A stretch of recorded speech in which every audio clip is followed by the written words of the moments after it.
warahmatullahi wabarakatuh.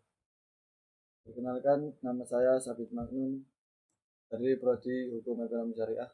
Di sini saya akan melaksanakan perintah untuk membuat video untuk ujian UAS pengantar ilmu hukum. Di sini saya akan menjelaskan 6 aliran hukum dan 15 asas-asas hukum dan cara metode. Oke, langsung saja kita mulai. 6 aliran-aliran hukum. Aliran-aliran ini merupakan berbagai pandangan filosofis tentang hakikat dan fungsi hukum. 6 aliran hukum utama tersebut meliputi 1. Mazhab hukum alam, natural law, adalah memandang hukum sebagai memperangkat prinsip moral dan etika universal yang melekat pada kodrat manusia, bersifat abadi dan berlaku di mana saja. 2. Metode mazhab positifisme hukum, legal positif, menegaskan bahwa hukum adalah perintah dari otoritas negara yang berdaulatan. Hukum positif dan tidak harus terkait dengan moralitas, fokusnya pada hukum sebagaimana adanya, bukan sebagaimana seharusnya. Yang ketiga, mazhab sejarah, historical school, dipelopori oleh Syafi'i. Aliran ini menekankan bahwa hukum adalah produk dari kesadaran hukum masyarakat yang berkembang secara historis, bukan sesuatu yang dibuat secara sengaja oleh pembuat undang-undang. 4. Mazhab sosiologis, memandang hukum sebagai alat untuk merekayasa masyarakat, law as a tool of social engineering. Fokusnya pada efektivitas hukum dalam masyarakat dan interaksi antara hukum dan realitas sosial. Mazhab realisme hukum, legalis, berpendapat bahwa hukum yang sebenarnya adalah apa yang diputuskan oleh hakim di pengadilan, law in action, bukan hanya yang tertulis dalam undang-undang. Aliran ini menekankan studi empiris terhadap proses peradilan. Yang terakhir, 6. Mazhab hukum murni, dikembangkan oleh Hans Kelsen. Aliran ini bertujuan untuk menciptakan ilmu hukum yang murni, terbebas dari unsur-unsur non-hukum seperti moral, sosiologi, atau politik. Hukum dipandang sebagai sistem norma. Lanjut, 15 asas-asas hukum. Asas hukum adalah prinsip dasar yang menjiwai peraturan hukum. Berikut adalah 5 asas yang serta ditemukan. 1. Asas legalitas, tiada pidana tanpa undang-undang yang mendahuluinya. 2. Asas praduga, tak bersalah, seseorang dianggap tidak bersalah sampai ada putusan pengadilan yang berkekuatan hukum tetap. 3. Asas non bis in idem, seseorang tidak dapat dituntut 2 kali untuk perbuatan yang sama yang telah diputus. 4. Asas teritorial, undang-undang hukum pidana berlaku bagi semua perbuatan pidana yang terjadi di wilayah suatu negara. 5. Asas universalitas, setiap negara berhak mengadili tidak pidana tertentu, kejahatan perang, pembajakan laut, tanpa memandang tempat terjadinya tidak pidana atau kewarganegaraan pelaku. 6. Asas konsensualisme, perjanjian sudah sah dan mengikat sejak tercapainya kesepakatan. 7. Asas keseimbangan, menjamin adanya keseimbangan antara hak dan kewajiban para pihak dalam suatu hubungan hukum. 8.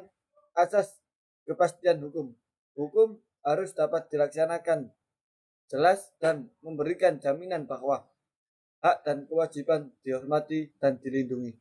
9. Asas keterbukaan, prosedur dan hasil dari suatu tindakan hukum, misalnya dalam pemerintahan, harus dapat diakses oleh pihak yang berkepentingan kecuali ditentukan lain oleh undang-undang. 10. Asas pacta sunt servanda.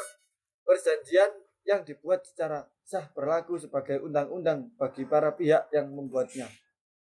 11. Asas similia similibus. Dalam kasus yang sama harus diterapkan putusan yang sama. Sering digunakan dalam jurisprudensi. 12. Asas leg superior derogat legi inferior. Peraturan hukum yang lebih tinggi mengesampingkan peraturan hukum yang lebih rendah. 13. Asas leg specialis derogat legi generalis. Peraturan hukum yang harus mengesampingkan peraturan hukum yang umum. 14. Asas audio et alteram partem. Hakim harus mendengarkan kedua belah pihak yang bersengketa secara seimbang. Dan yang terakhir 15. Asas res judit kata pro veritat habitar. Putusan pengadilan yang telah berkekuatan hukum tetap dianggap benar. Metode penemuan hukum.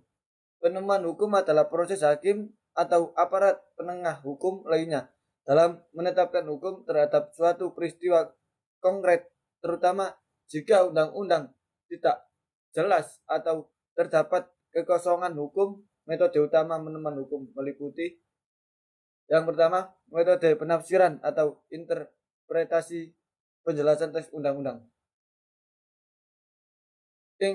Interpretasi gramatikal. Menafsirkan kata-kata dalam undang-undang sesuai kaidah bahasa dan susunan kalimat sehari-hari.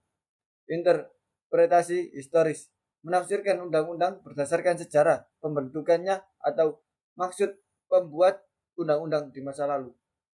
Interpretasi sistematis. Menafsirkan sesuatu pasal dalam undang-undang dengan menghubungkannya pada keseluruhan sistem perundang-undangan. Interpretasi sosiologis atau teleologis.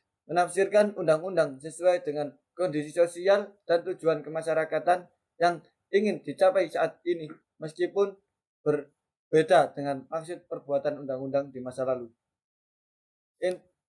Interpretasi otentik atau resmi.